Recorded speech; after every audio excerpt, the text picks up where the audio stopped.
Broadcasting on the DVC to all points unknown. If you're within the sound of my voice, you're listening to Welcome Home Podcast on the DVC.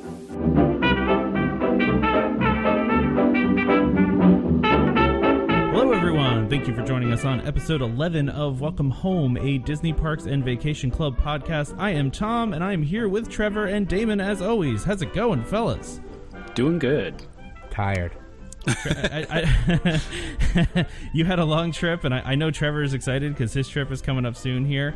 So, we're going to talk about a couple different things today. We're going to say goodbye to a couple of our old favorite rides, that just closed. Talk about some fun rumors. Talk about some things that Damon and Trevor are outraged about. A lot of me though this podcast. Yeah. So if you enjoyed Damon, this is a good podcast. If for not, you. Tom will put a little marker in there. Bypass me. You can go to hour. The first hour you'll be good. You'll be exactly.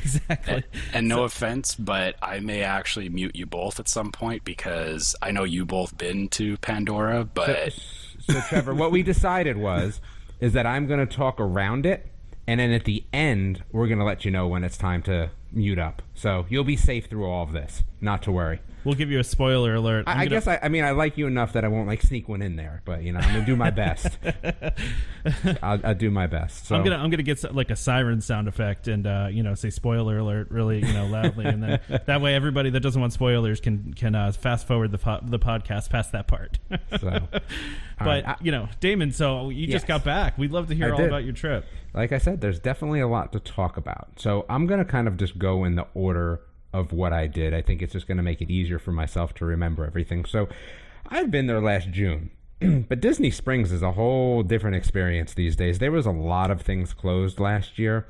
It is huge now. I mean, it is just immense. And there is so many more places to eat. Oh my goodness. So we actually did a few different things, but my favorite is the Chef Morimoto. He has a sit-down, but also a street food place, which was great. Now, again, part of this probably has to do with the fact that we don't get good Asian food where, me and Tom live, unfortunately. But beyond that, it was really good. So we all did this kind of this street food outside sort of thing, eating. My other son ended up grabbing something at one of the Mexican places. Again, it was outside. But these were all in areas that were under construction previously, last time they had gone. Because when I had gone to Disney Springs, like I said, there was a lot going on, a lot of construction. Now a lot of it's opened, and it's still not even done yet. I mean, the amount of food there and different food is just overwhelmingly good at this point.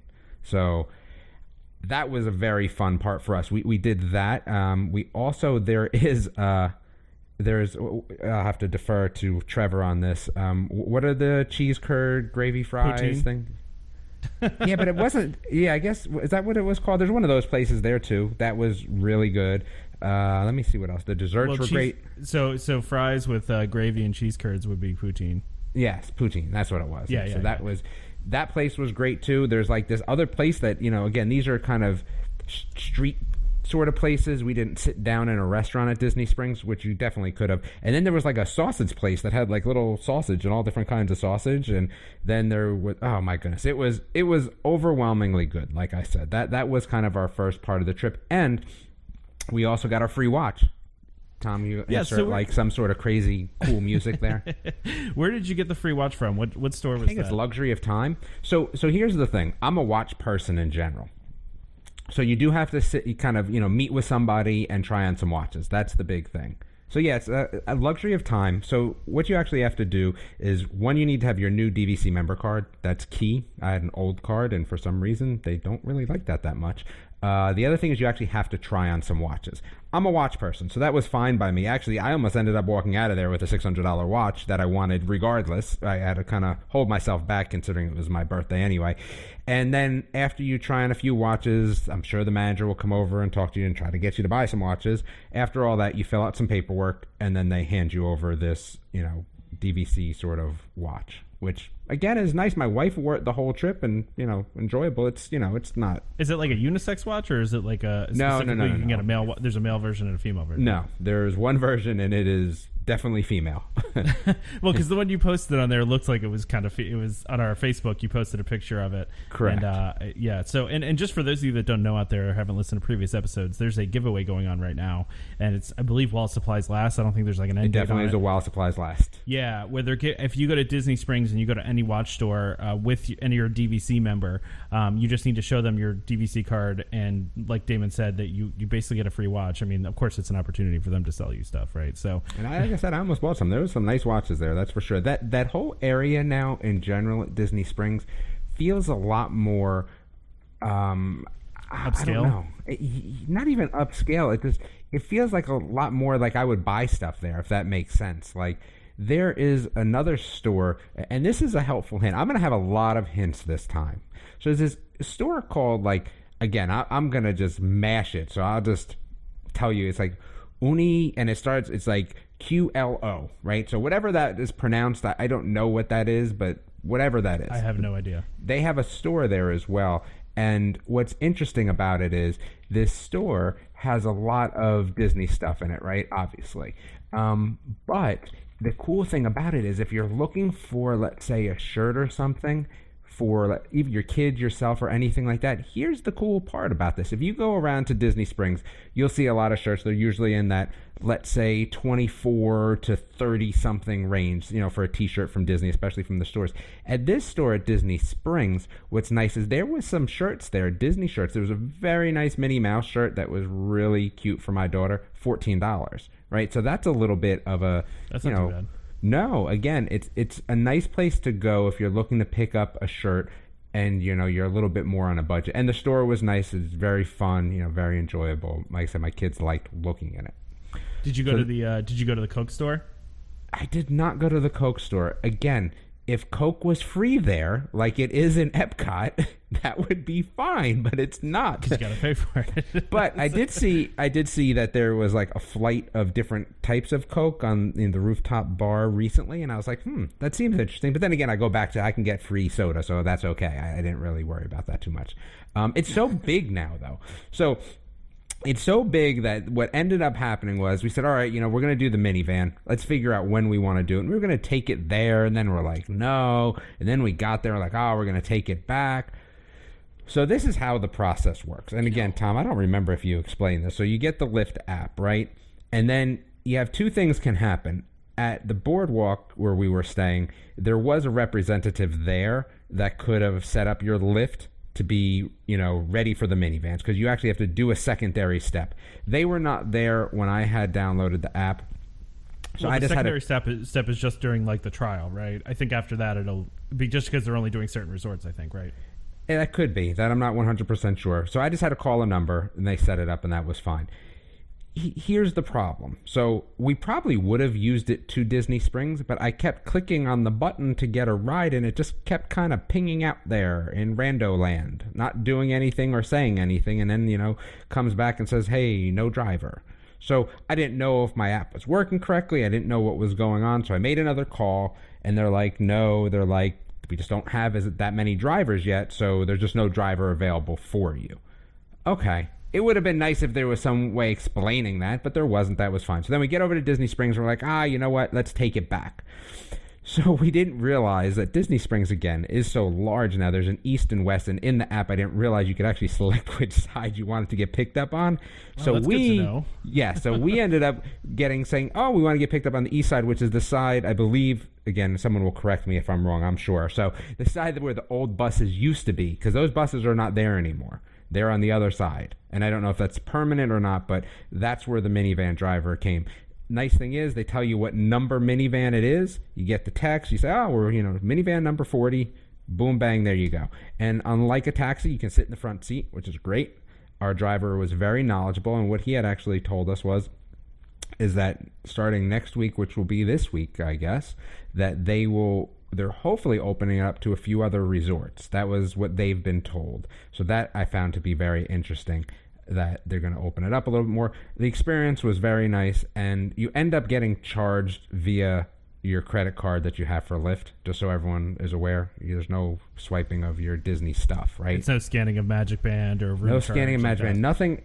Yeah, so sense. it went right to my credit card, which was fine. Actually, again, like like you said, Tom, I have to go back and check to see, how I was charged, but I know that that's the way it went because I wasn't asked for anything else. It was a great experience. I mean, it took us, when we hit the app and kind of made our way over there, again, they're limited on their drivers now, but it was about 9 minutes to get picked up, which I thought was great. They had a car seat for my daughter. They were, very nice. Again, like we said, they bypass, everything that the taxis have to go through. And again, the staff at Disney is a lot nicer to them as they're coming in, right? As they well should be. And our driver was very knowledgeable on the resorts. He used to be a bus driver. He was explaining how he got the job and how hard it was to get the job, and that they actually had to know so much about the resorts to get the job. That was kind of one of the things he was saying with people that were picked. But he was very knowledgeable on, like I said, every piece of Disney. He was not as knowledgeable about the parks, which was fine. Again, that was his forte. So it was a great experience. At $20, it's tough, right? How often would you use it at that? Like, is it worth once. The $20? Okay, so I think I would use it once. I think that's kind of what I felt like. I mean, I used it because the podcast, really, right? Would I have used it again? I don't know. It's again, if you're planning for some now, where it would have been perfect. Again, if you need to get to the park early, you can't do any better at that point. Yeah. We had done the Typhoon Lagoon early surfing. This would be perfect. There's no ifs, ands, or buts. It would be perfect. And it's easy. It's comfortable, which I like. It was very comfortable. Again, they all have Sirius radio going on in them as well, right? Like I'm guessing they had Radio Disney on. Probably they Radio did Disney. Not actually. The driver was listening to whatever he wanted, which was fine. But it was just like I said. I liked being able to sit in the front seat, which again doesn't always happen. So that was great. Like I said, very enjoyable experience. Again, I would definitely use it, but I don't know, unless there was some sort of unlimited minivan pricing, which again would be crazy talk, I think, but it would be difficult. I would use it once or twice here and there for, unique opportunities. I don't see myself going, oh, wow, that's a long bus ride back from the park, unless you pre-planned. You kind of know what I mean? I think you almost have to pre-plan that a little bit. Yeah, I think that's really... To me, that's where the niche is for this as well, is that it's not that, way to circumvent the buses or the monorail or anything else. It's for that one time during the trip where you need to make a connection that otherwise would be, hopping between multiple buses or doing a round trip or whatever, or like in your case, just getting back from Disney Springs to your hotel quickly. Yes. But yeah, I don't see it. I don't see them, ramping this up to a point where, there's just Minnie Vans everywhere. Yeah, no, that's true. Yeah. So then they're not going to have thousands of them around. To Boardwalk, which, Tom, I'm going to say is my favorite resort. Wow. Ooh. Yeah, I'm going to go out and say it was my favorite resort. Not really even a question. Now, I have not been to Yacht Club. It's up there for me, too, I will say. I've not been to Yacht Club, but, again, I've been to a lot, and it was by far my favorite. I liked the food. It was easy to get to the food. I thought that the boardwalk was very nice. There was a lot of free performers there. Again, very nice. The performers did a great job. What food did you get? We ate at that pubby place. We got the ice cream first. So we got the flights, split it between the family. Ice cream was very good. Yeah, it was very good. They were doing some construction on it, which again was fine, but the ice cream was very good. We have a lot of good ice cream places where we live as well, but it was definitely on par with great ice cream, which I think is good. We just did the flight, like I said, just to try a bunch of different Did you understand what I meant by the egg crate thing now, where it was like... Correct, yes. Yeah. And, but they do have funky flavors there that you can't really find anywhere, so that's the cool thing, though, too. I would agree. There definitely was some different flavors. And then we ate at that place that, like I said, that pubby sort of place that's down there. Gosh, no, the name's going to elude me. And it was good. It was tough, like I said. We had been coming back from another vacation, and this was just like a 3-day vacation, and the kids were getting a little tired. You know what I mean? The Big River Grill and Brew, that place, that's where we ended up eating, and it was good. I mean, it was good. It was definitely not as good as some of my other Epcot dining, but it was definitely good. So let's see. So after we did all that, then the first day we had Epcot. That was my birthday. I had my golden button. Did you wear the button? Of course I wore the button. Did they acknowledge it? So, this is great. So, I would have to say, at least 20 to 30 cast members said happy birthday, maybe even more. So that was great. But here's the kicker. I did not realize that you need reservations in Epcot. I just thought I could do whatever I want, right? So we ended up going to the sit-down Italian, right? You didn't do Via Napoli, you did Tudo? Yeah, so we did Tudo, right? So we roll up there, 6:30. Like, hey, so yeah, we want to eat. The guy looks at me like, yeah, you're out of your mind. He's like, all the reservations are, like, we're booked up for the night. And then kind of looks over at the birthday button. He goes, you know what? We just had somebody leave early, though. So how about we just slip you in? Oh, wow. Worth its weight in gold. You got pixie dust. You got pixie dust. Yeah, so that's all right. That was great. Again, I had no idea. So we ended up eating there, which the food was just great. They ended up bringing out free dessert for me. Again, can't beat that, right? So that was always nice as well. That little pin gets you so much good free stuff. Mm-hmm. Hold on, let me ask you, because you've been going on about your Italian back in Jersey. How was this compared to that? That's tough for me. So I want to say it's like a minute click down, but it was better than what I've had in a long time. So that's pretty good then. Yes. I mean, that says that it's pretty good, legit Italian then. It was very good. The portions were great. The atmosphere at that one I thought was very nice. It had a lot of food to eat, and the cast member was phenomenal. So our waiter was obviously from Italy, but the best part about it is that he was talking to my daughter, who has a very Italian name, and she was very appreciative of his pronunciation of her name. I thought that was great. So. And again, like I said, free dessert. They all came out and sung to me. There was about 8 of them that came out to sing. Did they sing happy Italian? Birthday. Of course they did. Of course. So they sang you Italian happy birthday? Is that? Yes. That was, nice. like I said, that was awesome. Great. So that was kind of my benefit from the button. But again, a lot of people were very nice and sang some very nice things. So I thought overall the button was good. And my wife said, oh, we're going to wear it tomorrow? I said, of course not. I would never. It's not my birthday the next day. It's only my birthday that day. How did you like using the International Gateway? How about that for convenience? Yeah, I mean, we've used that before, though. So that's because you stayed at Beach and Yacht, right? No, we have not stayed there. We used it before when we stayed. Where else could we have used it? Because we have used it before. Maybe going to Hollywood Studios? Maybe between the two parks. That's what it was. Correct. You're absolutely correct, right? Because you can use that if you go from Hollywood Studios to Epcot. Yeah, you can get on the Friendship boat. Yes, that's what we ended up doing. I thought it was nice, though, from Boardwalk, going in that back way. Definitely saved us some time. We ended up going right and doing Test Track. By the way, I loved Frozen. I was going to ask you if you went to Frozen and what you thought of it, because I thought it was great. Yeah, I thought it was really, really good. Like I said, we have to bar spoilers for Trevor here, but I enjoyed it far more than booked. I thought. Yeah, I enjoyed it far more than I thought. I was blown away by the animatronics on that ride, especially the Olaf ones, which just were like, it looked like Olaf was real. See, Trevor, this is not me. That's him. So that's not giving anything away. I've heard that. I mean, I can't read about Disney and not hear about. The animatronics are amazing. I just don't want to spoil the visuals for myself. Well, yeah. So then if we're just talking about animatronics were absolutely amazing. Facial expressions, out of control. Like, just was so good. My daughter was in awe. Like, it was so good. So, again, we had a Fast Pass for that, so that was easy. Test Track, we did no Fast Pass. That was easy, though. I think that was 15 minutes. Again, not a big deal. That's all right. Nope. And then we got to Universe of Energy. We all cried a little bit. There was people hooping it up in that ride. Like and crying it was hard? packed. No, not crying hard, but just cheering, yelling stupid Judy. And it was packed. Packed. Like I said, we almost had to wait for the next one. It was so packed. That's never happened. Wow. Yep. And did Soarin', which, again, every family all likes. I'm okay with it. It makes me a little iffy. Makes you a little queasy? Yeah, only when you get over some of the stuff. Like, overall, though, very, very good.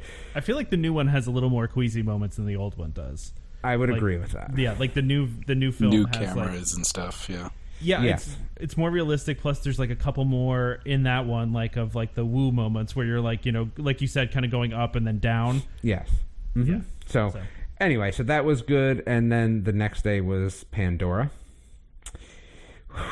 Well, hold on. Before you get there, did you go to the Disney Lounge?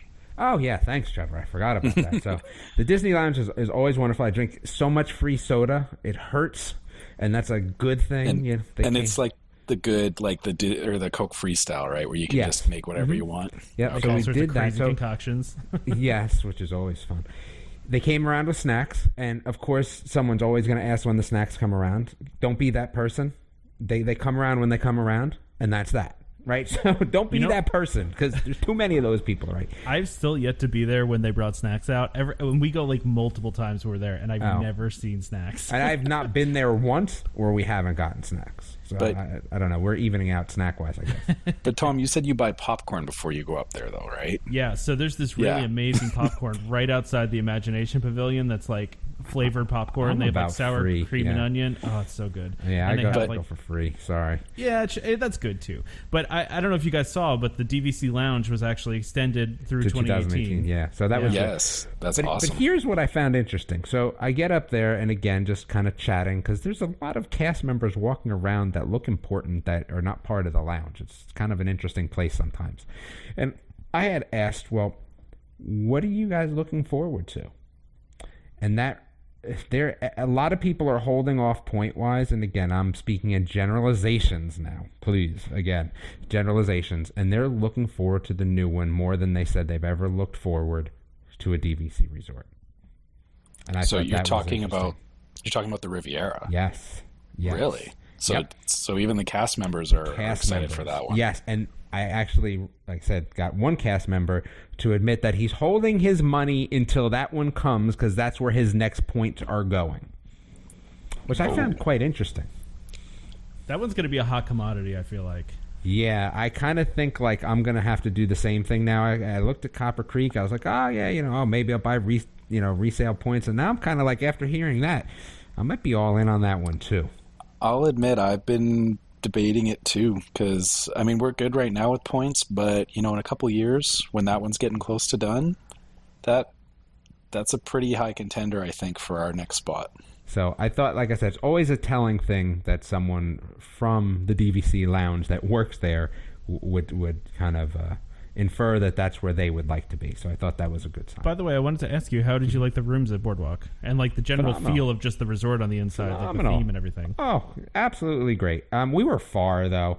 And I don't care about that, so I did not complain. My kids love running in the hallways. Again, before I get any hate, anytime after 8 o'clock, there's no running in the hallways. And anytime before 9 o'clock in the morning, there's no running in the hallways. But coming back at like 6 o'clock before dinner, they love running in the hallways. So again, even though we were far, I was still okay. I thought the room was phenomenal. I can't say enough. Here's the funny part. So we have that fifth person, right? So my dad gives me a cot to bring, and I'm like, oh man, this thing is heavy. Like, I don't want to deal with this thing. My daughter slept in the closet, and she loved it. There's a little closet. Tom, you were in a one-bedroom or studio? We usually do studios because it's usually just the two of us. So in the one bedroom, in the bathroom off of the back, there's a little closet. My daughter slept in there and loved it. She would close the door and go in and read a book. And all we did is we took the two pillows off of the chair and put them in there. First, we were gonna put her in the bathtub because the bathtub was kind of big, right? So maybe we'll just stick her in the bathtub. And she was like, I don't know about that. And my wife was like, well, let's just stick her in the closet then. She absolutely loved it. So I thought the rooms were great. They're comfortable. TVs are super nice. Yeah, they're big. They're big TVs, too. They are big TVs. They worked extremely well. We ended up, again, just another hint that I like to do. We ended up, like I said, going on vacation before. But we bring a Brita with us, and that way we can just use a Brita water filter the pitcher. It's like $20 on Amazon. We ended up bringing that with us, so we drank a lot of water, which was great. So do you ever do the refillable mugs? Have you ever done that before? Refillable mugs, at the resort, you mean? Yeah. So Yes, like the we resort have. refillable mugs where you like go down into the snack area. But it's refill again, them. it would have been a little far for us there. Yeah. And that's the only thing I don't like about Boardwalk is that area is kind of far from your room a little bit. But we've gone to this whole thing, and again, I'm going to talk a lot about food in Pandora, but I go to this thing, I'd rather eat my calories than drink them, so we just went with water. And again, for $20, we drank as much water as we wanted because we had the Brita filter. You can drink the tap water, it just doesn't taste like Brita filtered water. So that's who we should have. We should have Brita sponsoring us. So there. So that was Boardwalk in Epcot. So the next day was magic hours in the morning and at night at Pandora. So again, I have some interesting tricks for Pandora. And again, I can't wait to hear what your thoughts about Pandora are. Do I need to walk away for a few minutes? No, because we'll talk about that later. So all right. What we ended up doing was we said, all right, we're not going to get crazy. We're going to rope drop, and we're going to get there 5-10 minutes before 9, right? Nothing crazy. And that was fine for us. So we got in, we get brought over to Pandora. We had a fast pass for Flight of Passage. So what we decided to do is we're going to go on the river thing, just like we had talked about before. That was my game plan, right? On the river ride in less than 10 minutes. Perfect. That's awesome. Come out of there, and we see the line, and I said, oh, well, the thing says 30 minutes for Flight of Passage. Man, we get over there, and again, it's not far. We get over there, and there's no way it was ever 30 minutes, right? We get over there, it's an hour and a half already, right from jump. And like I said, we had literally walked on to the Navi River ride, gone over right after. The land's not big, so, we're right there. That was not going to happen, especially since we had a fast pass. So we went over and went and ate. And I'm going to talk about eating in a second at the canteen. But what I heard later when we ended up going on Flight of Passage is the following. And think about this for a second, and think about this time-wise. The cast members at Flight of Passage said that the way to do it is exactly how we did it. Even if your wait turns into 150 minutes for Flight of Passage, hit Navi first. And this all goes out the window if you think that you're trying to do Flight of the Passage twice in one day. So what I'm about to say doesn't apply for those people. But if you're looking to go on each ride once, or maybe even the river ride twice, but each ride once, you hit the river ride first. Do not get caught up in the craziness that is Flight of Passage, because unless you are there as one of the first people in the line before rope drop, and you're talking like 7:30-ish, you're not going to get in there for at least an hour and a half anyway. Maybe an hour. Let's call it an hour. So now what you've done, you said, all right, well, I'm in and the wait is only an hour. Well, if I want to get in earlier, I have to be there at 7:30. So now you've already burned an hour and a half sitting in front of Animal Kingdom for nothing, per se, right? Because you're not like you're seeing anything interesting as you're sitting there. There's your hour and a half burned anyway. So I don't care if you walk onto the ride and it takes you 20 minutes to get on. It's really 150 minutes again. Why sit outside to do that? So then you're stuck because Navi River Ride is already going to be at 50 minutes. So they said, time-wise, if you're looking at strictly time and once a day for each ride, okay? That's strictly what we're talking about. You do Navi River Ride first. And that's what the cast members are saying, and that's what we also witnessed as well. So that's something to keep in mind if that's how you're trying to approach it. That being said, during the magic hours at night, here's the thing. They don't make people leave. So the only thing is you can't ride the rides without your band. So Pandora is still packed. And the rides are still packed. So we never saw it drop below 150 starting at, what is that magic hours, 10 to 12? We didn't see it under 150. Now, the Navi River ride, I think, ended up getting down to 45. And we said that we would go if it was 30 again, because I liked it better than Flight of Passage, and me and Tom will talk about that later, so that's not ruining anything for Trevor. That's my personal opinion, and I'm sure that no one thinks that way, because everyone I've talked to does not think that way. But I'm okay with that. So that's the way to approach it, and then you could definitely do a Navi River ride at 45 minutes later at night if you wanted to. Again, I couldn't stand in the longer line for Flight of Passage again. But if you had a fast pass and want to do Flight of Passage twice, again, that's where you would go first. But then it's at the offset of, standing in front of Animal Kingdom for an hour and a half and or losing out on Navi River ride. So timing wise, I think the best way to do it, and again, cast member approved, which I don't know if we're allowed to say, that's just what I was told there, is to do Navi River Ride first. So I'm going to see if there's any questions before I go into food, because I'm all about food. But so you love the river ride though. You love River Journey, yeah. Again, no spoilers, but I would have loved it if I was the only one on it. A lot better. They do a good job at hiding you, right? But man, I could see like if you could ride that thing by yourself in your own boat, crazy. So is that just because the sheer amount of people there? And no, it says as you're on the ride, right, there's twists and turns, but you can see some of the other boats. It's like being on the it's perfectly like being on the safari, right? So when you're on the safari, every once in a while you catch a little bit of a glimpse of another safari truck, right? But it's a safari, so it kind of doesn't break anything for you. You just go, oh, it's just another group of people on safari. Again, it would have been nicer that way, but again, that's more my mindset. Like I could see riding that ride once, like kind of with nobody around and no other boats would have been even better. But I digress. I won't talk anything more about that. What was your general feeling about just the land in general, just like the floating rocks, the floating mountains, like how it all looked, all the plants, and then at night too? I would love. So yeah, we went back at night. It wasn't.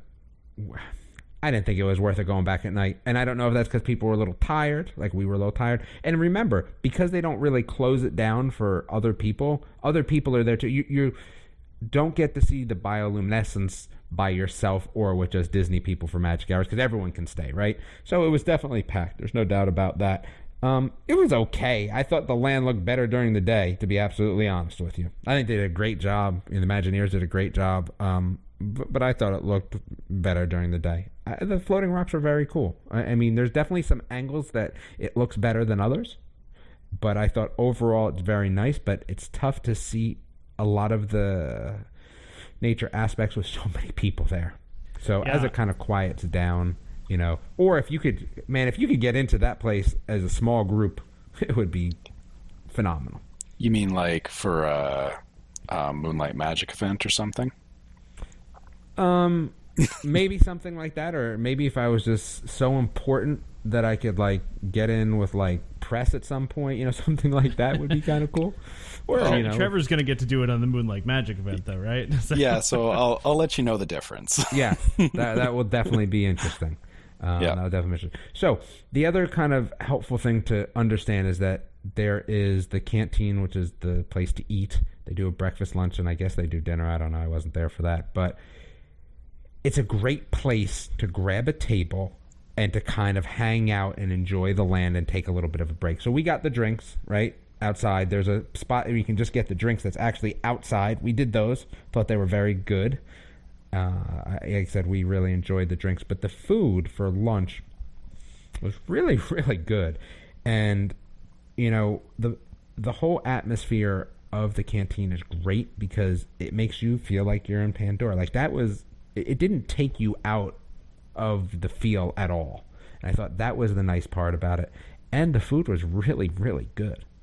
So, okay, so obviously theming-wise, it wasn't like, some places where, it's all set up and all of a sudden you walk in and it's like a food court. It felt like you were at an outpost in because Pandora, what they've done is that they've set all the tables to the right and the food to the left, right? So actually, at one point, it was a little busy that there was somebody like letting people in and out, right? So the other thing what they do is they kind of try to make it, at least when I was there, that if you're not going there to eat, you can't just sit in there, right? So you kind of almost have to have your food, especially during lunchtime. Now, we ate lunch super early, right? So when we got there, it was the end of breakfast, so we sat down. So that's what I was going to say. If you want to make sure you get a table, and you're okay with eating, obviously, a little bit of an earlier lunch. We ended up eating at 11. Grab a table at the end of breakfast because people are obviously leaving at that point, and then grab your lunch. And then you don't have to go through the whole thing of, going up and getting your food, then walking to the area where the tables are, and then trying to find a table because the guy lets you in. So there's a cast member there that only lets you in if you have food, right? So you can avoid that by going at the end of breakfast, kind of hanging out for a little bit. They also had free water there as well and some, which kind of made it feel like that outposty type thing, which was kind of neat. The big Gatorade things outside. That's what we ended up doing. So we got there, I said, at the end of breakfast, sat at a table, relaxed a little bit, because, again, it was a lot of walking already at that point, and waited until they opened up lunch. And what we did is we had our drinks from outside that we got at the other Pandora place, brought them in there. That was all cool. And like I said, the food was really good. Really good. What did you have? So we had Trevor and I had the same question. We both want to know. All right, so we had both desserts. I would say the blueberry one is better than the chocolate one, just because chocolate kind of just seems like, well, I mean, chocolate normal, yeah. The blueberry one was really good. Actually had it twice when we went back, to be honest with you. And then everything is very healthy, which is really cool. So we got, I think mine was on like I got chicken. It was on like kind of a bed of like chopped up sweet potatoes. So that's what it is. You kind of build your own stuff, right? So you say, okay, well, this is the protein that I want. And then you say, all right, well, what do I want underneath, let's say, this protein, right? And you say, okay, well, I'm going to have, I think quinoa was there, I want to say. They have a quinoa option. Yep. And then there was also, like I said, a sort of chopped up potato option. There was all different options, and you kind of build your own, and then you get to choose your sauce as well, which was great. I had, I don't even remember what sauce I had, but it was so good that it was really good. And like I said, it was good for you, which is always kind of a tough thing to find sometimes, especially at the quick serve places, something that's really good for you. So it was great. I did not do the cheeseburger steam pod. I know that Trevor was interested in that, but the Bayo buns, I guess, I don't know if I'm pronouncing it right, I'm probably not. They were also at Chef Morimoto, and they were phenomenal over there. So there's no way they're not just as good, at the canteen. So I really enjoyed the food there. Really, really enjoyed the food there. Like I said, overall, it was a great food trip. We got our crepes in France like we always do, which is always wonderful.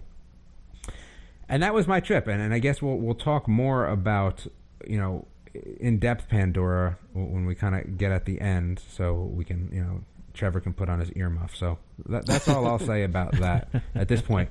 But did you get a Banshee doll for your shoulder, or did they not have them? They did, and that area was packed. So they do that a little bit like the Harry Potter wand situation. So when you go into the store, there's a little Banshee area which is themed up. Awesome, right? And then you get in line, and then you kind of go through this whole thing, and then you can get your Banshee. They're cool, and they had a ton of them, and like I said, there was definitely no worry about getting one that day. But for the price, if I had one kid, maybe even for myself, I was initially bought into the hype of it, and then I did too. When I really started looking at it, it was like, okay, it's $50 for a puppet. It's not. It's $64. Oh, even better. Okay, taxes, so right? yeah, well, I'm Canadian. I don't even know if that's with taxes or not. So that just all I know is that somebody said 64, and I was like, okay. So does anybody know if we get a DVC discount at that store? Oh, I don't know, but this is the other thing I want to say. I saved $150.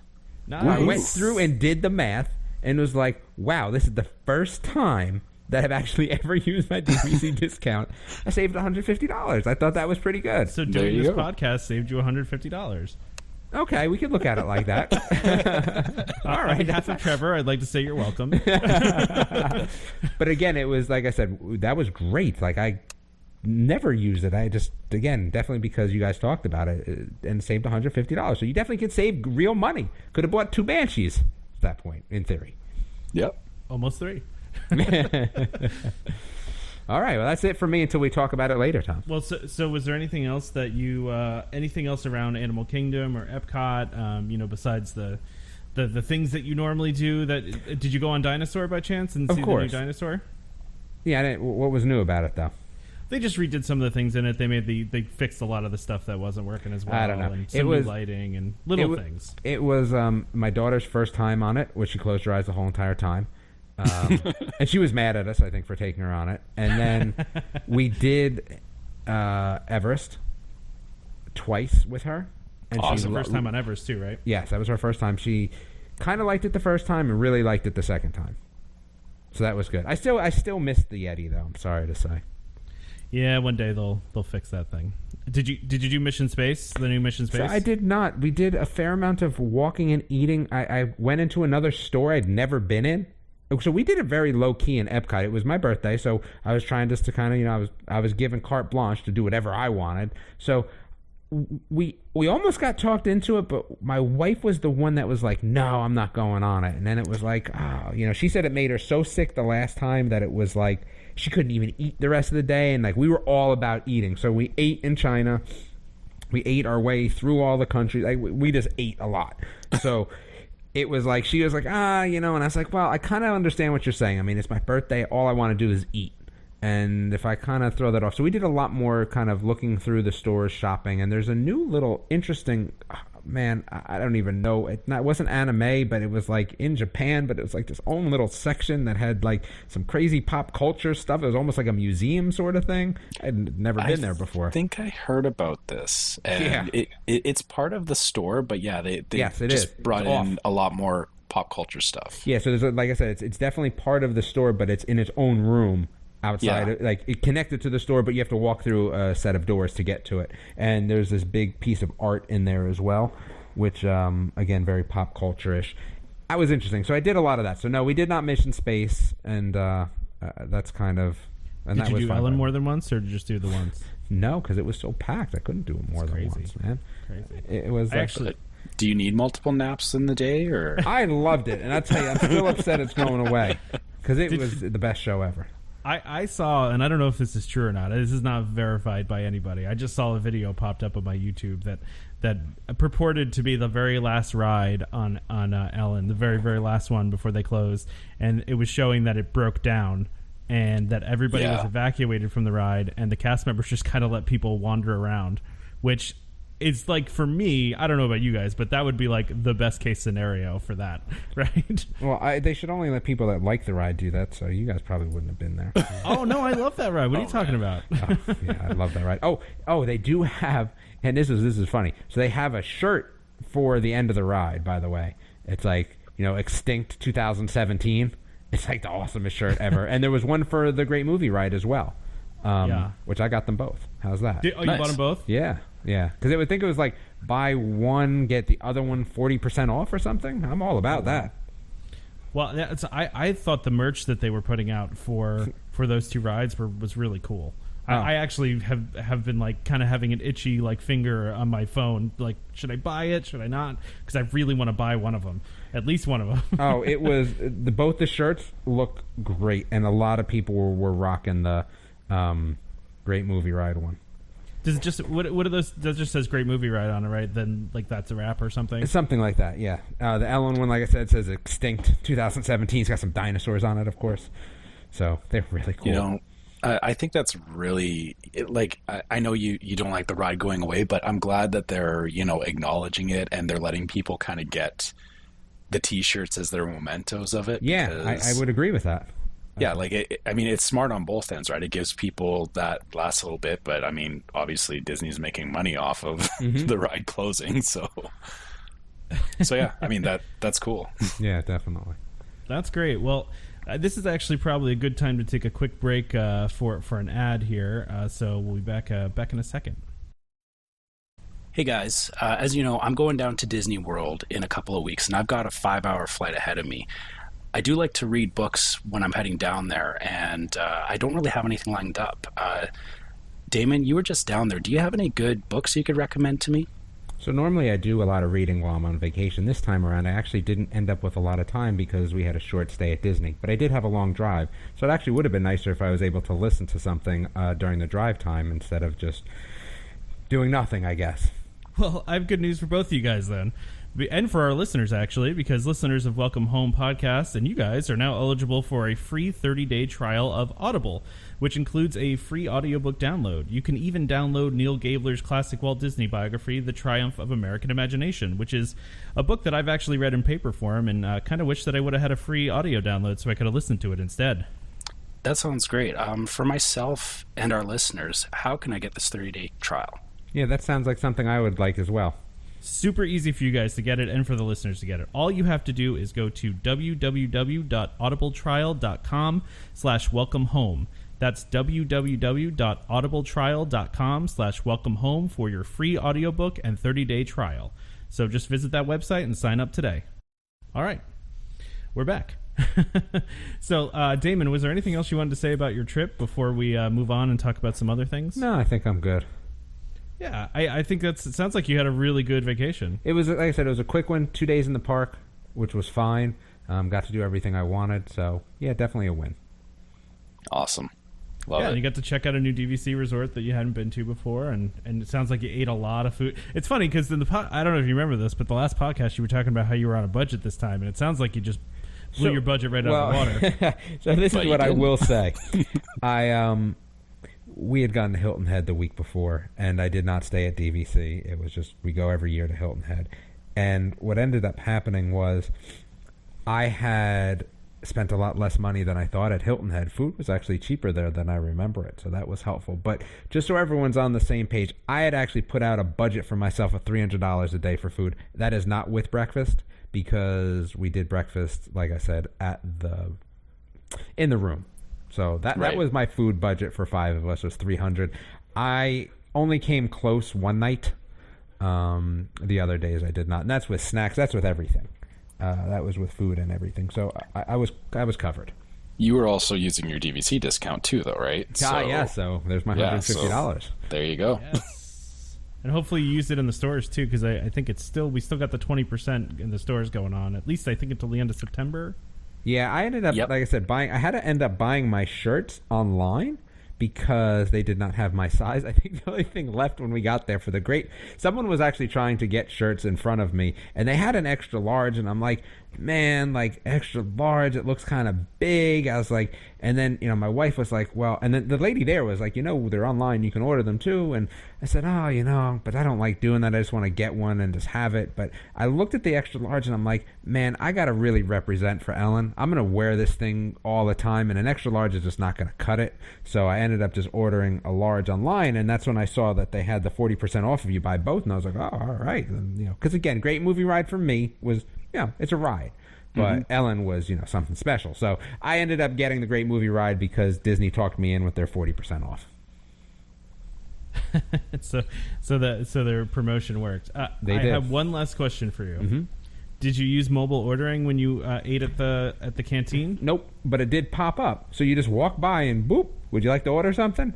And I'm like, nah, I'm old school. Oh wait, so it sent you like an alert based on your location? Yep. They Isn't can that do that. Awesome? Yeah. So we walked up and said, oh, do you want to order anything? I'm like, I'm old school. I'm going to go in there. Well, I don't know what I want yet. That's actually a good thing too. If you're a DVC or an annual pass holder, you can't use the online ordering yet. They haven't worked it into the app. So doing the old school thing actually saves you money right now. That's true. Can save you money, let's say. Yeah. Yes, because I don't remember at the canteen. I was not actually the one that went up there. I have this feeling like it wasn't, but again, someone will fact check us on that. Yeah, I don't know if that one. I don't think that one has a discount right now. I could be wrong. A lot of the quick serve ones don't, but there are some out there. Well, for DVC, I should say, but there are a lot of the quick serve ones that do for AP. Yeah. So. Oh, and we have a friend that's just down there this week in training to be working at Disney as a cast member. So that was also fun. Yeah. She's doing as part of some college program. After you graduate college, I guess you can go down there and work for 6 months. So that will be interesting as well. That's cool. Mm-hmm. Oh, wow. Great. Well, I'm glad you had a good trip. We're gonna talk about some other things here, and then we're gonna revisit this a little bit later because Damon's gonna give us some even more things. I think you're gonna give us in-depth reviews of the rides at Pandora. We don't want to ruin everything for everyone and Trevor and our listeners here too. So we're going to go towards the end here and give you guys a little alert that something's going to happen. So a couple different things we want to talk about. There's some odds and ends here. First of all, it was just announced. I don't know if you guys saw this, but that Express Transportation, the thing that they introduced about, I think it was about 8 months ago, I want to say. Where you could, go bus to bus you can take a bus from park to park, and they were scheduled, and it was like a quicker way to get from park to park. They will be ending that pretty much now. When you're listening to this, it's probably going to be done. So my question was, I did it the one time and I thought it was cool. I didn't see it lasting because, I think as I told you guys, it was just the two of us on the bus by ourselves. That's not sustainable, right? So my question was, do you guys think that was a stopgap for the minivans? Like they just were doing that just as a here's a service until we get minivans going? Or was it just something they tried that just failed? I think it was just an experiment, honestly, because it's a totally different demographic that they're going after. Minivans are targeted at people that are moving between resorts or from a park to a resort, still within, the normal places that buses and everything else travel, but it's supposed to be an express transportation to your hotel. The in-park express transportation was clearly just moving between the parks, which that's a very, very niche thing, because a lot of people don't plan their days for multiple park hopping, even though, park hopper is a thing.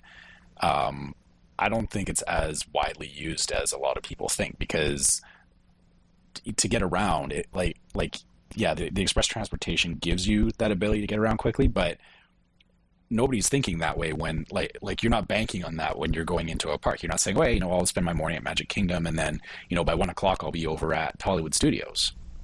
So yeah, that's a good point, because it's not, the express buses were really for AP and for people that park hop, and that's pretty much it. Yeah. So like I said, I think it was, like you said, it was just exactly that. It was an experiment. It was something that they figured they'd try because people say they would like things, and what people say and what they actually want when they're there seems to be two different things. So it seemed like a good idea at the time. Yeah.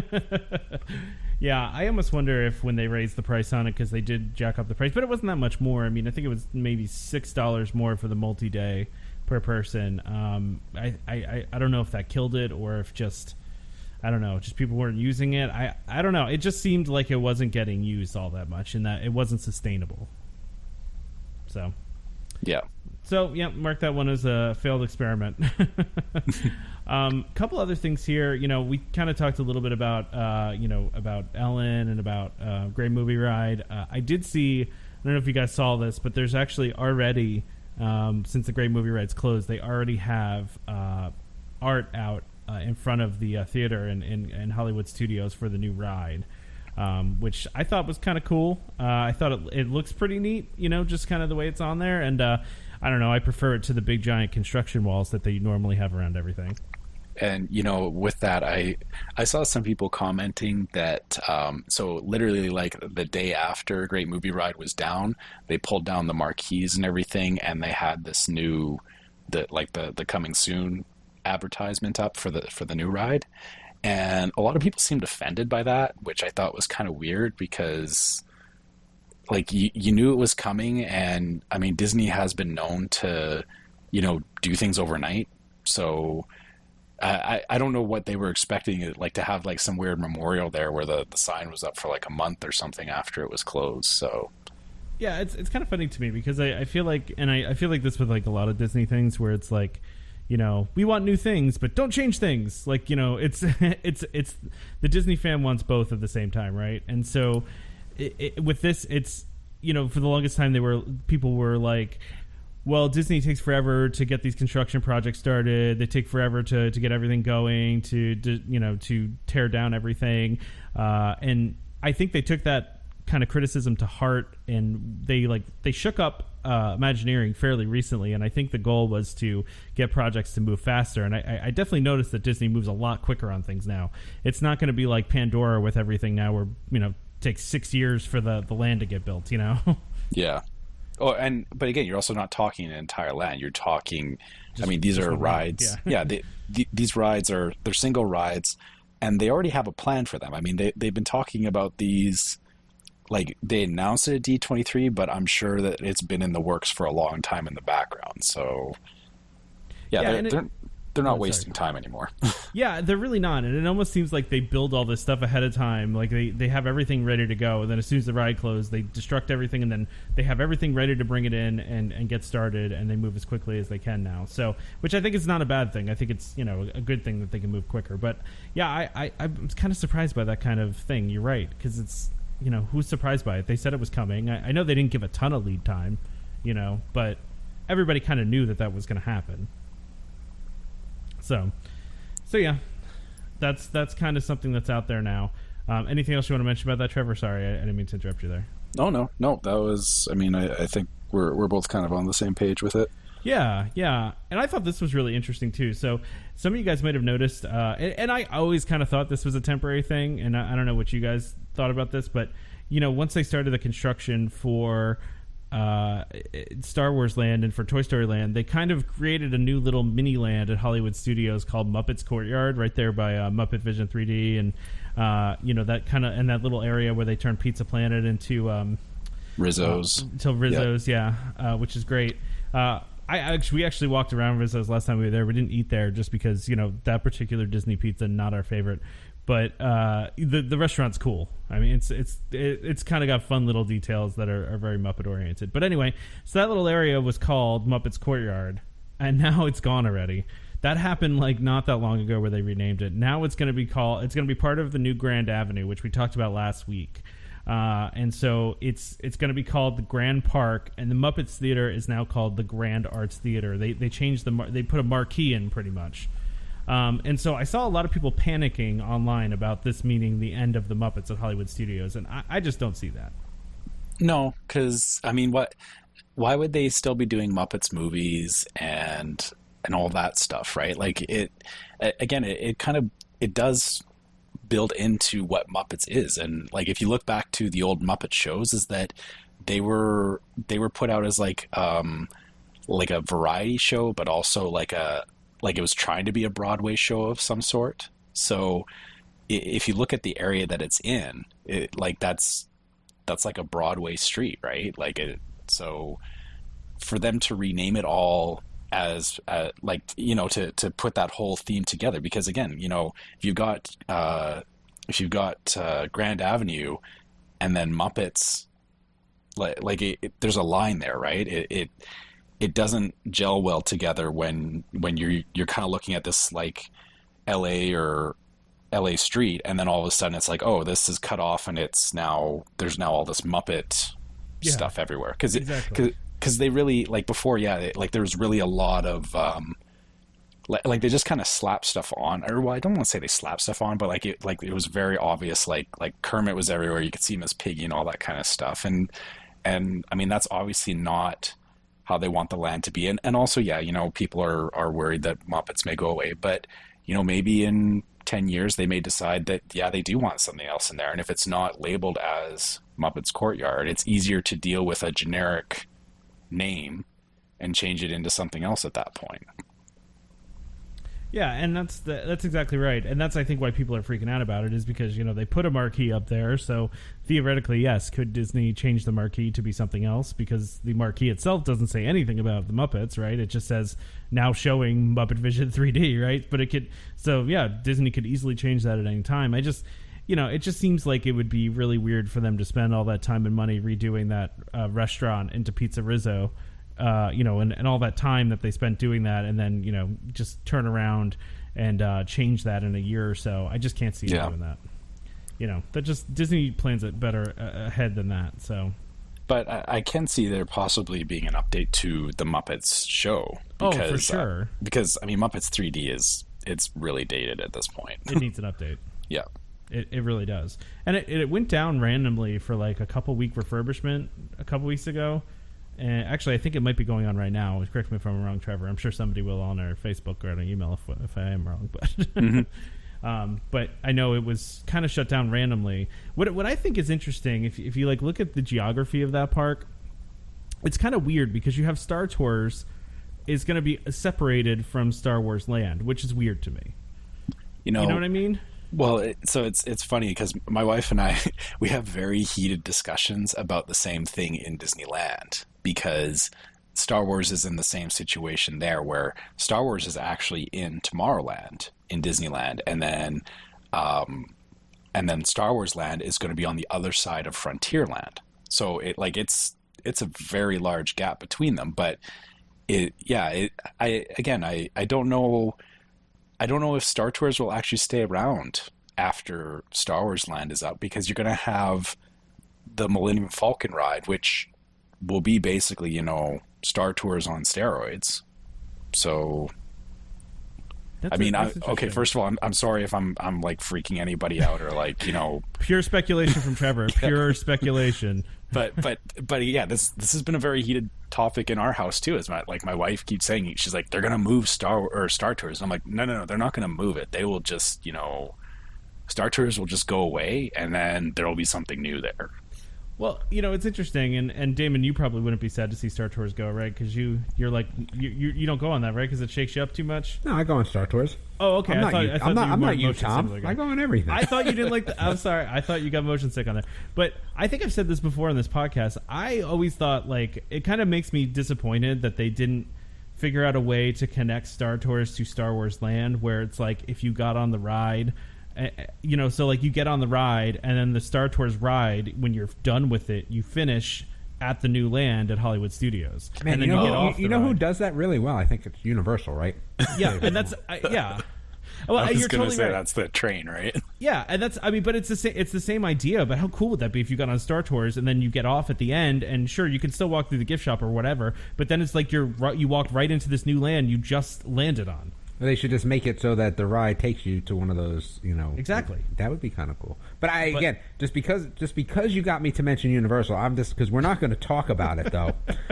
I just want to say that I was quite happy because our minivan driver also knew this as well. You know that they just bought 400 new acres in Florida. And I digress. Let's continue on.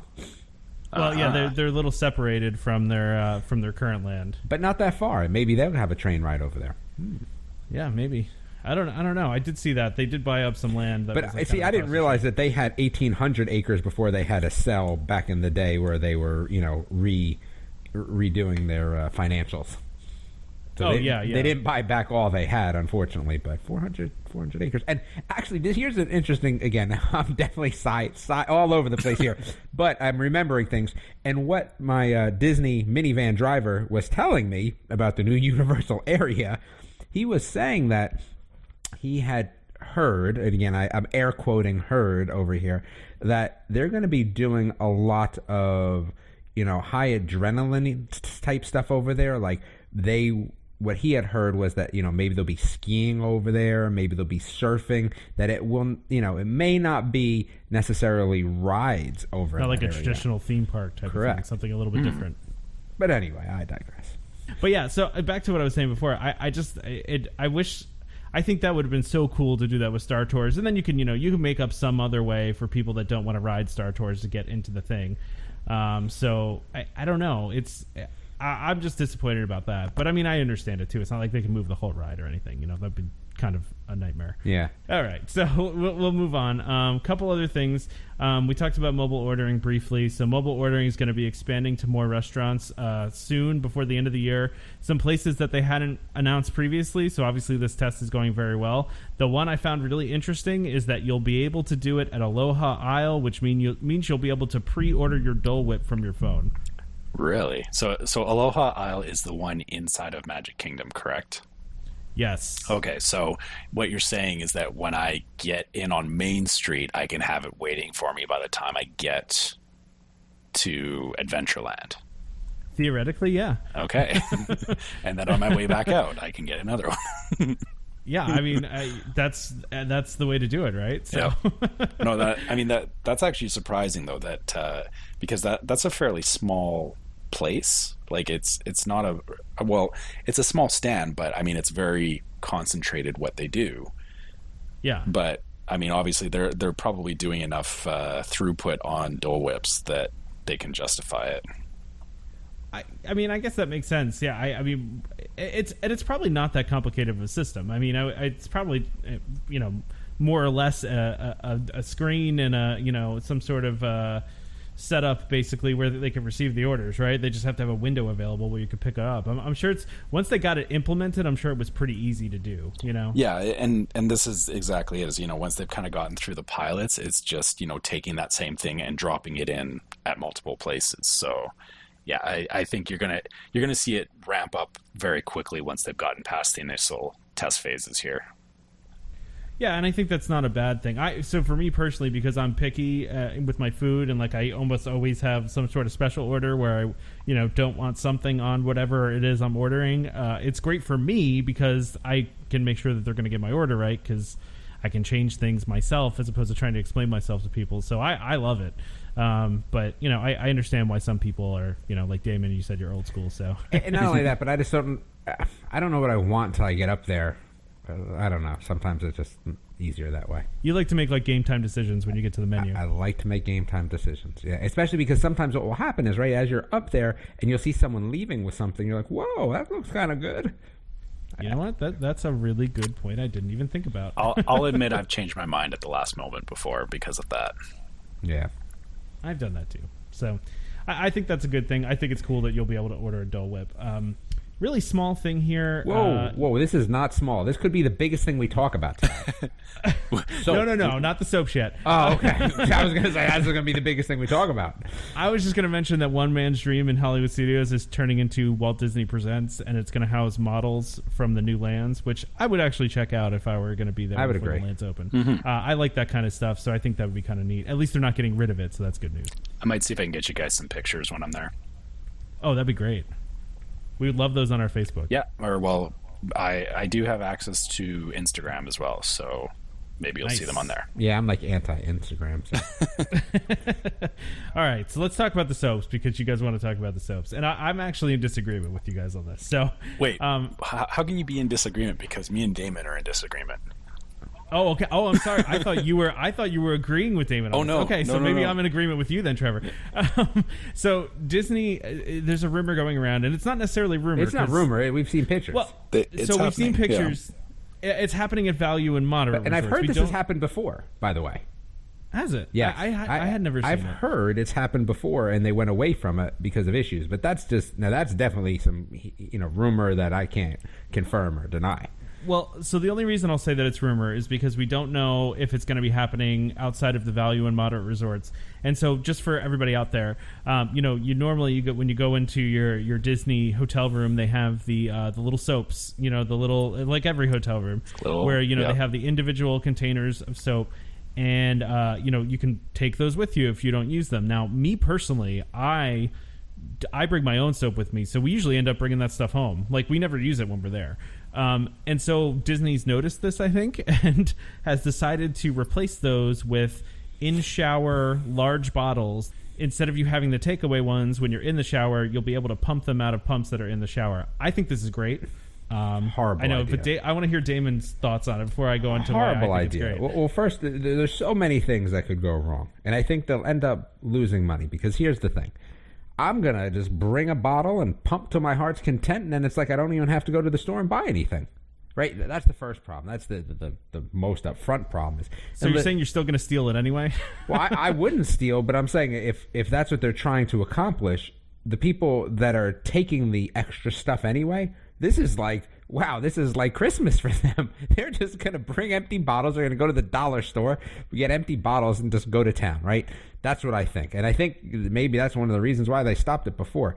The anti-tampering tops, okay, but like people say, like, you're still washing your stuff and touching the top of them, right? So there's a lot of things that if they didn't get cleaned, I could just, whatever, right? Like, because they're doing the sheet, so that's easy enough. But certain things like the remote, you wipe in, man, I don't know. I don't like it. And I said I don't think it's going to save them money. I think those things are going to get broken because people are going to pump too hard. Something's going to happen. They're just going to go crazy on them. And I think they'll end up breaking. And like I said, I think people will just steal a bunch. That's my take. Well, that's true. Trevor, go ahead. I'm sorry. Sorry. My mic was acting funny again there. But no, I do get your point about, it being sanitary and stuff, Damon. But I mean, I'm on the other side of this of, like Tom, I do bring my own soap. But also, from an ecological standpoint is when you look at those little tiny bottles that they give you, how much plastic and how much, like how much do those things get reused? They don't, right? They get used there one time and they get thrown out. So I mean, maybe for some people, I mean, we actually use them so when they're done, we'll use them to go on other vacations that are not Disney. They're perfect size to fill back up. Right. But I'm just saying. And you know, for like, good for you, absolutely, that you're doing that, but I'm pretty sure that most people don't do that. And even for myself, like, I don't even take the soaps in the room. I usually kind of look at them, go, oh yeah, cool, and then leave them there, because I would just rather not waste them myself. But what about if they could figure out a way to not make them, like, make them biodegradable instead? Like, you know, that I could see as a better angle, right? We have paper straws now. I don't know. You know, maybe they need to, you know, have you ever used like those, like the laundry detergent pods? You know, where it's like a little compact thing, and you throw it, you just throw it in, and the casing around it dissolves. I don't know, maybe. But then all the people that take them are going to be in for a big surprise. Yeah. But I guess you're right. So if they did it just at value and moderate, right, which we're really talking about, that is the most amount of people. From an ecological standpoint, right, you're saving the most of your plastic by hitting those up, personally. And saving a lot of money, probably, too. I mean, again, I don't believe in this money saving, because I believe that people are just going to take them. They're just going to squirt. I could spend 5 minutes squirting and then just be set. But that's, again, that's how I think. Go ahead, Chad. I was going to say, you know, ultimately, it, like, yeah, the total cost of these things is not around the container. Like, the plastic itself is cheap to manufacture. It's, the product inside. So, I guess, you know, if people really want to empty these things and bring their own containers. Which you know people will. You do understand that. You know people will. Yeah. And, you know, maybe this is also going to lead into something where, you know, if people like this soap and their product so much, they'll have it on a shelf where you can buy it on your way out. You can. They do. So there you go. I mean, but that makes it worse, because if I see it for $30, but I can pump it for free in a $1 container. Free for the cost of a night in the room. Yeah. Well, think about it, right? I've already paid for the cost of the night of the room. True. Yeah. So it's already, again, and let's just say I'm going to devil's advocate you, right? So if we're talking about saving plastic, I mean, if people bring their own plastic to pump it into, you know, or they pump it all out, then you even have a bigger bottle you got to recycle at that point. I don't know. Yeah, but I don't. How many? So I probably wouldn't do that. So like, I wonder. But you might be in the minority. I think. I don't know. But so for me, I like. Have you been to a value resort? Yes. Okay. I actually, before I was DVC, my wife and I always stayed at one of the All-Star resorts. That's where we exactly. Think back at those. Think back to those times, my friend, and then tell me that people aren't going to do this. Think back to those times. Okay, that's a fair point. All right, so I think that's enough talk about soap. Let's talk about some. I mean, it's never really enough talk about soap, but I mean, you know, it's an important thing, I guess. Listen, if they take it away from DVC, I'm going to pick it. I see. I'm going to wear a special wristband. Oh man! I'm going to do a lot of stuff. Here's what I think is will interesting. Will it be made out of soap? I might. A soap wristband. I like it. I mean, do you think they'll do it for the DVC or the deluxe resorts? No. I can't see them doing it. I don't think so. But again, what's going to happen is those DVC people are going to be like, well, why can't I fill up a bottle of free soap like they can at value resorts? So I don't know what's going to happen. You know that. You've seen the boards. Yes, You've seen the Facebook pages, right? I've actually been surprised that some people are very in favor of this. Actually, I'm surprised. You know, I'll wait and see. Yeah, because they're thinking that they got free bottles of this stuff. Yeah, I'm in favor of it too. Sign me up. I got 8 bottles coming. Yeah, so one, they're not going to let you like unscrew the whole bottle from the wall, but I'm waiting to see how long it takes before somebody attempts to rip one off a wall, and that may, you know, decide whether it's a good idea or not. And please, you know what I'm looking for? Please, someone that knows. Let us know if this has been tried before, because the web has been telling me it's been tried before and failed, but that's the web. So if someone really knows, that would be interesting.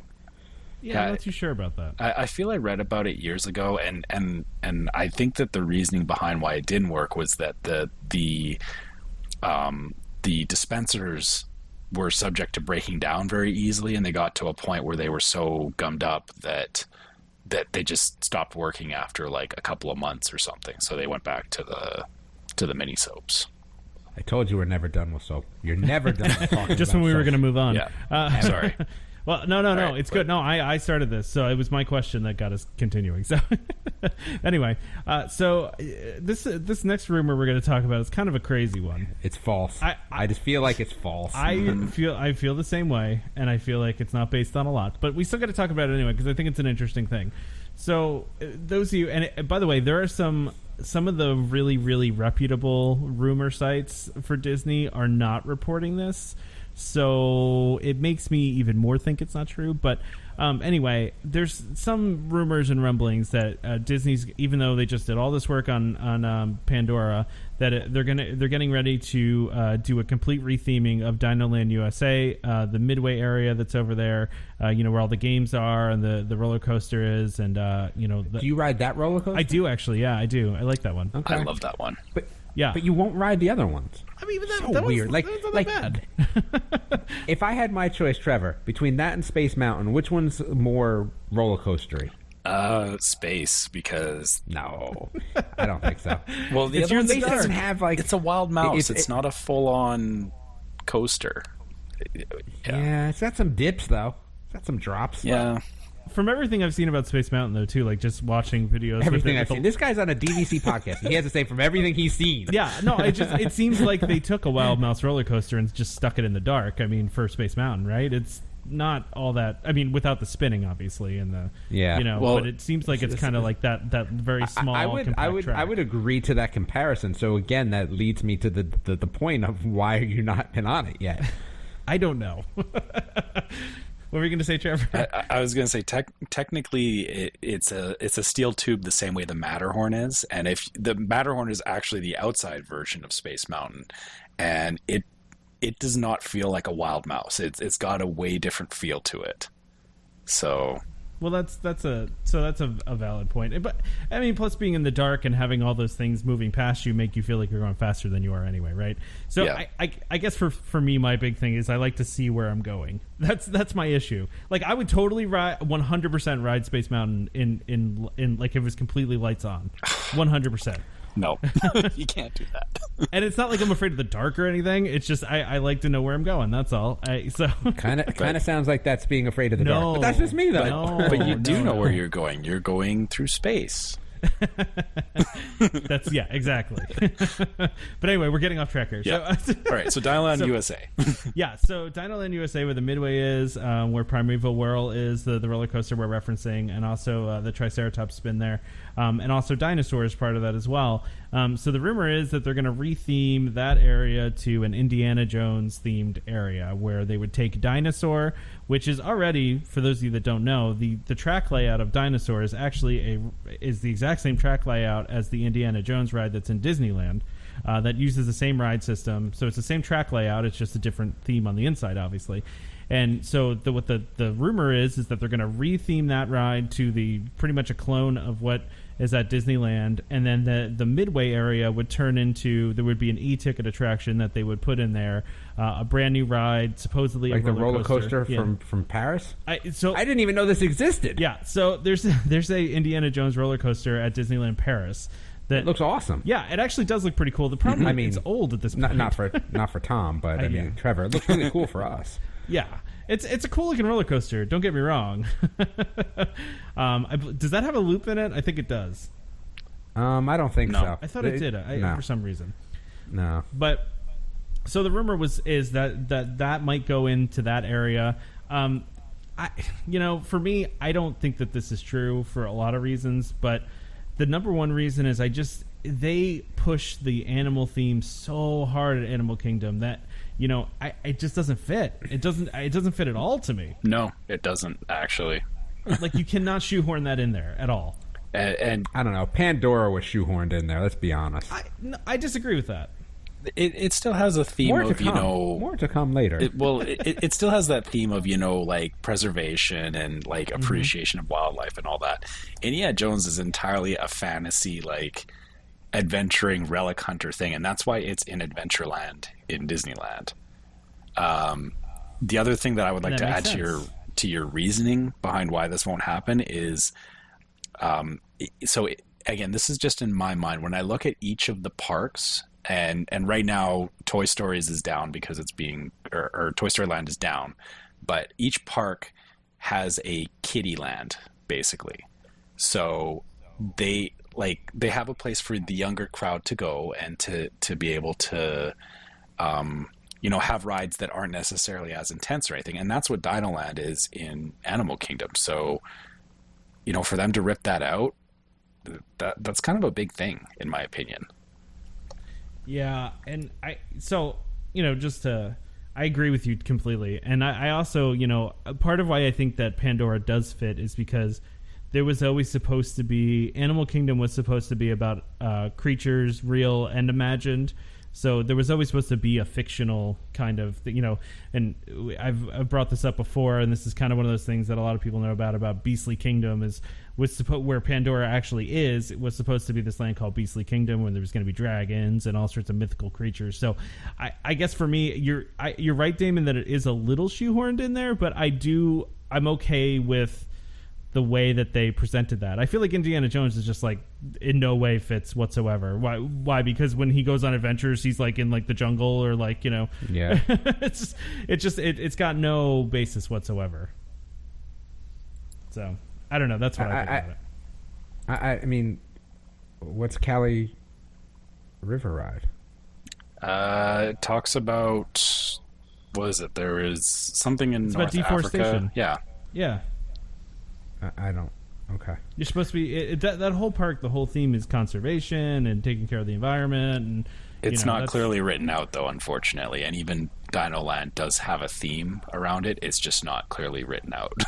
Yeah. So the whole idea behind Dinoland is that a bunch of the archaeologists that were digging things up there, they were spending all this time living there, and they kind of created their own little area. So they have Restaurantosaurus. It looks like a it's got that little what do you call it, like RV thing in the back of it. Well, actually, you kind of have it half right. Yeah. So what the theming was is that you had all the archaeologists and everybody there for the dinosaurs, and then what Restaurantosaurus and Dinoland is supposed to be is that it's kind of like, there was somebody that owned a gas station down the road from where they were doing all the archaeological stuff, and they realized that they could make a quick buck off of what the archaeologists were doing. So they started setting up all these like roadside attractions, and that's what Dinoland is supposed to actually be, a mock-up of roadside attractions as you find them driving around like the USA. So yeah, and you're totally right. And a lot of people, for whatever reason, do not like that area. I like it. I like the Midway games. I like, I like the style of it. I like that it's silly. I get why some people don't like it, because the rest of Animal Kingdom is so heavily themed and so, immersive. When you're walking through Africa, you feel like you're really walking through an African village. I get that. And Dinoland just kind of sticks out like a sore thumb. But I feel like Indiana Jones would stick out even more like a sore thumb. But that's just me. I don't know. There have been rumors, too, of putting that Indiana Jones ride where the Indiana Jones show currently resides at Hollywood Studios. That's been a rumor for a while, too. So, I mean, it seems like it might happen at some point, but who knows where. But I just think it would probably fit better at Hollywood Studios than it would at Animal Kingdom. So I don't think this one's going to happen, personally. I don't know if you guys are feeling like it's going to. Or no, it's that's just, it doesn't, like, the area doesn't seem right. Nothing about it seems right to me. Like if I was going to put Indy anywhere, Hollywood Studios would be the next choice if I couldn't do Adventureland. Animal Kingdom is like, that's pretty far like the removed. last park you'd put it. Yeah, I mean, it's a tie for Epcot. Like, I wouldn't put it in Epcot either, but Animal Kingdom and Epcot are the last two places I would think to put Indy. You could definitely make it work at Hollywood Studios or at Magic Kingdom, but not those other two parks at all. So anyway, so basically, we're gonna wrap this up a little bit, and Trevor's gonna jump off because we don't want to ruin anything for Trevor's trip, and we're gonna talk a little bit more. Just Damon and I are gonna talk a little bit more about Pandora and what his thoughts were. And so this is your spoiler alert. Jump off the podcast if you don't want to hear details about Pandora. So, all right. So let's talk more Pandora. I'm going to go with what I said before I went there. Flight of the Passage was just a big video game, and it was underwhelming. That's it. I'm going to let that float out there. How's that? I'm just surprised. You don't even know what to say to that, no, do you? I don't, because it's it's so many. Everybody else just feels like it's so overwhelming. I mean, I don't think I've been on something like that. Listen, here's the first thing: the glasses. They need to fix them because they don't stay on your head. See, I didn't have that issue. Not only did I have that issue, my wife had that issue, my kids had that issue, everyone had that issue. That's the first thing. So the problem is, as you're kind of going up and down and moving around, if you're holding your glasses on your face, it doesn't work, right? So that's the first thing. They need to do something with that. Again, the graphics are, you're in a movie, a show, a video game. I mean, it was okay. This is what I told my wife. I said, give me an Oculus Rift, have a fan and spit on my face every once in a while. I could do Pandora. It's so different, though. But what's really so different about it? I mean, you're not moving around with it. But you're not, you don't have the soundtrack that's the thing, to right? it. It's a whole different thing. But an Oculus Rift game gives me pretty much that whole experience. I mean, there's a game for PlayStation 4 called Flight. It gives me that experience minus the wind and some sprays and an aromatherapy machine. I don't know. For me, and again, I love the Navi River ride. Loved it. Thought it was great. Thought it was immersive. That's what I feel like Disney should be, is about that immersion of the physicality of that river ride, right? It wasn't made up. Like, I could, again, not that I could, but if I could reach out and touch that stuff, I kind of could. It was right there. I thought it was great. I wish it was longer. I could have ridden that 10 times in a row and probably not seen everything I wanted to see on it. I just thoroughly enjoyed it. Like I said, the problem that I had is that, seeing the boats in front of me, and I know they can't do much about that, right, because they're trying to get people through it. I thought it was pretty intimate, though, considering how small the boats were pretty small, I thought. You can't fit too many people in the boats. That made it a little more intimate. But, yeah, I know what you mean. I would agree. But overall, I enjoyed that more than Flight of the Passage. Flight of the Passage was an interesting thing, but that's where I think that should have been that's something that should have been a Disney Quest. And listen, it was immersive, sure. It was interesting. Okay. But again, I feel like I could replicate that in my house, honestly. That's crazy talk, yeah, I know. But but like saying that, like then you could replicate Star Tours and you could replicate... Oh, definitely. Okay. Definitely. So you just have a problem with the general simulator, any simulator you feel like you could just replicate now. Again, not that we truly could replicate it in the house, right? But I think that you're getting close enough that distance in between really is the smell and the movement. Did you feel on your legs the breathing? Like how I felt that was totally unrealistic. That did not feel like that at all really? to me personally. No, I felt like leather bladders. I don't know. I mean, that was my take. I knew going into it that I wasn't going to be overwhelmed. I thought that the walk-up area was far cooler. I thought that the linking to your avatar was super like cool. Like all the 3 pre-shows that there are, pretty much? Yes. Yeah. Yes. I thought cool. They were awesome. Yeah. Yeah. But overall, the ride experience, it was all right. You know what amazed me about that ride, actually, more than anything, is when you first got on and there's a wall in front of you, and then all of a sudden there isn't, and it just kind of the way the ride starts was surprising to me, because it's all of a sudden you're there. Like I don't know, it just was kind of surprising. And I didn't, it's funny, I didn't even realize there was people above and below me until after I got off the ride. I looked over. I didn't even know. I looked over once and I was like, oh wow, they're like there's other people right there. It's like Soarin', kind of. It feels like it doesn't feel like Soarin' though, because you're so isolated in like your little capsule, It doesn't feel like there's other people around you also experiencing this at the same time. But I really loved it. But I understand your criticisms of it. So you still enjoyed it. Yeah, you just didn't. I still enjoyed it. But if you were to ask me, and again, would I wait 150 minutes for it again, which I know some people would and did? No, I don't know if I'd wait. No, not really. For any, I don't think I'd wait over 2 hours for just about anything. Me personally. That I would agree. Again, it was definitely interesting, but it would have been interesting to me more if we didn't have some of the breakthroughs we've had in VR, right? Like if there was no PlayStation 4 VR, which is, kind of brought it a little bit to the masses. I don't know. That's my feeling on it. But it was good. It was good. Like I said, the whole area is themed well. I thought Pandora in general, the theming was great. I thought the way that you kind of have all these different paths to get to the same thing.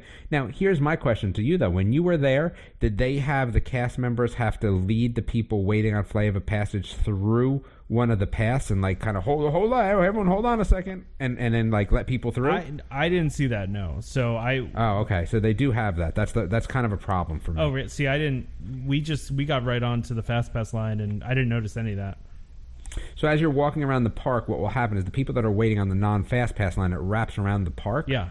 And because the park is a little bit smaller, what happens is that there's some spots where cast members have to hold up ropes so that you don't walk through the line, which, I don't know, to me that seems ridiculous. Yeah, that's kind of weird. But I think it's a space thing more than anything, right? Yeah, well... I love the waterfalls. I thought that huge waterfall was absolutely stunning. Oh, and coming off the rocks, too. Just all the water coming off the floating mountains and just... Yep. Did you stand under the floating mountains? Because when I did that and I looked up, I was like, whoa, this is cool. Yeah, it was really cool. And the nice thing is they definitely have isolated that area. That is for sure. You feel like when you're in there... I could have done with about 30,000 less people, but you feel like when you're in Pandora, you're in Pandora. You don't even feel like you're in Animal Kingdom anymore. No, you can't. I mean, because you can't hear like people screaming from Everest. You can't see anything other than Pandora. You're just completely surrounded and immersed in that. And I really like the food area as well. Oh, yeah. I thought they did a great job with that over there. I really enjoyed the land, but I was a little underwhelmed at the bioluminescence at night. I don't know what I was expecting, honestly, but I was just a little underwhelmed. Not that it was bad, but I was tired, and I felt like I wasn't like, oh, wow, this is crazy awesome. I was just like, yeah, it's all right. It's kind of cool. And we walked around for, a few minutes and go, well, what else is there to do? I've already eaten dinner, right? It's 10 o'clock. What am I going to do? I've already eaten every dessert there is in the land. There was nothing for me to do at that point, and I don't believe that the bioluminescence was... You have to see it because you have to see it, right? Yeah. But it wasn't like I was like, oh, thank goodness I came back. But I was like, all right, I saw it now. It definitely looks cool at night. I can understand what you're saying, though, by being and the pathways look pretty cool lit up. They do. But I know what you mean. And there's some interactive things you can do at night too. I just one of my cast member friends told me, she gave me these very specific instructions on something to do that would cause all sorts of ripple effects throughout the whole land, and I totally forgot what she told me. So I went to do it, and I was like, wait, which tree are we supposed to go under? And so there's all sorts of little hidden interactive stuff in there that... Oh, that's kind of cool. I didn't know about that either. Yeah, and see, that's the thing. It's almost like a... there were so many people there, I don't know how I could have... Well, I think that's part of the problem, too. I think that place at night with less people... or even during the day with less people, makes it so much more intimate and just a nicer experience. And again, the fact that they don't they don't force people to leave makes it difficult as well. I wonder if that will change. Yeah, I don't even know how they do that, right? They just go up to everybody and scan their bands. And it's like, get out of here. No, they close the park, and then you have to enter back in for Pandora. Gotcha. That's how they do it at other parks. Yeah. I know what you're saying. Yeah. So, again, it was definitely interesting. I enjoyed it. I enjoyed the food more than anything. I really liked the Navi River ride. Would have loved to have ridden that a second time, to be absolutely honest with you. It was so much to look at. It was so cool. I felt like I was in the movie.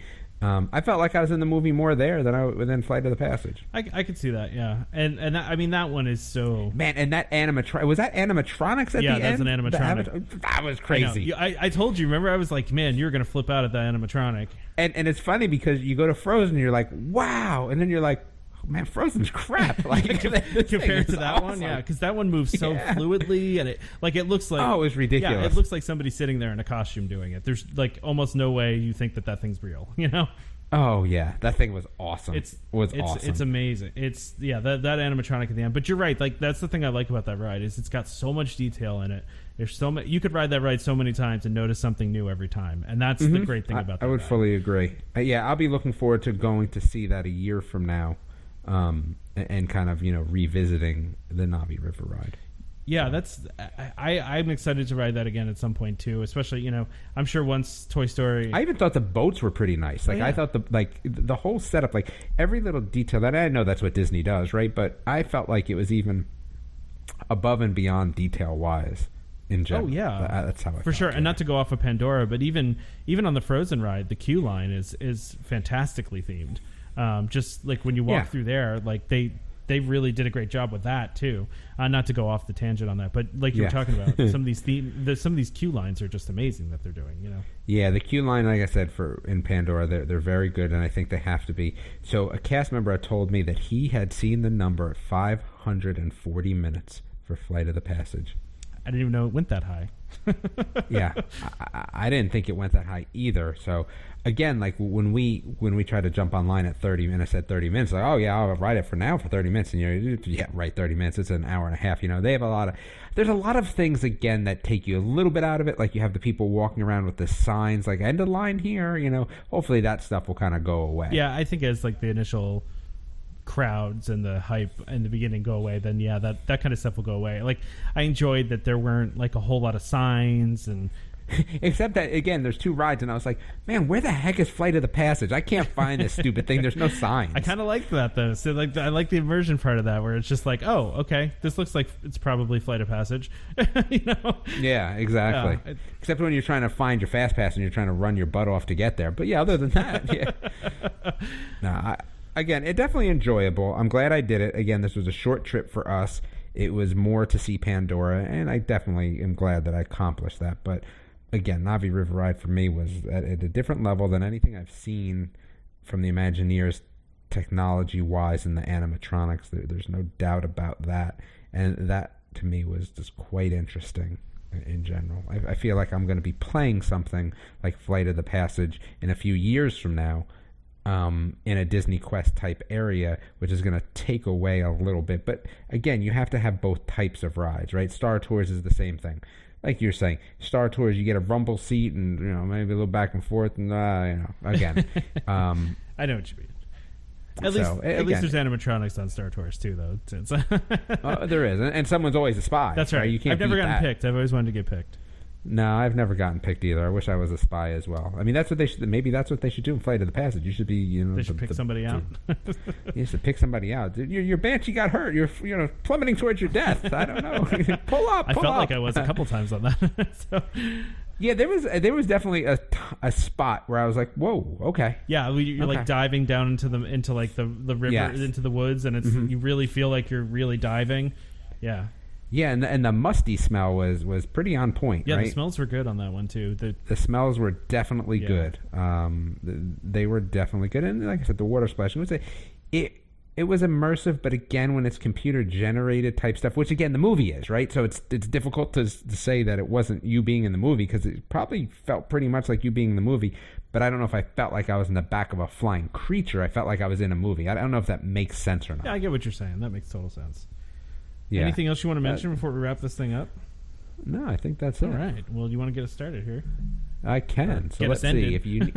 Get us ended. So hopefully we have everything here, and you'll be able to listen to this recording. And again, you definitely want to fact check me, because I just go off the top. If there's something that's wrong, that's fine. Just tell us about it. We'll mention it on the next episode and correct it. Or if there's anything you want to tell us, how you hated listening to me in the beginning for so long, whatever you feel like you want to do, you can send us an email at welcomehomepodcast@gmail.com. You can also go to the website at welcomehomepodcast.com. We have some information out there as well.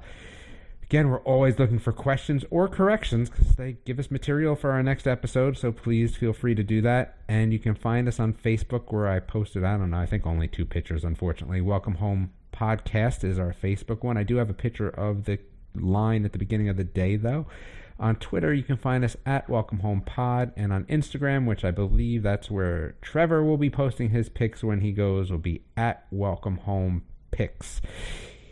We would always enjoy it if you could give us a review on iTunes or any other service. That helps us to get bigger viewership, which helps us to continue along. We are at episode 11. We'd like to do 311. I think that's a good ending point. How's that sound? Sounds good to me.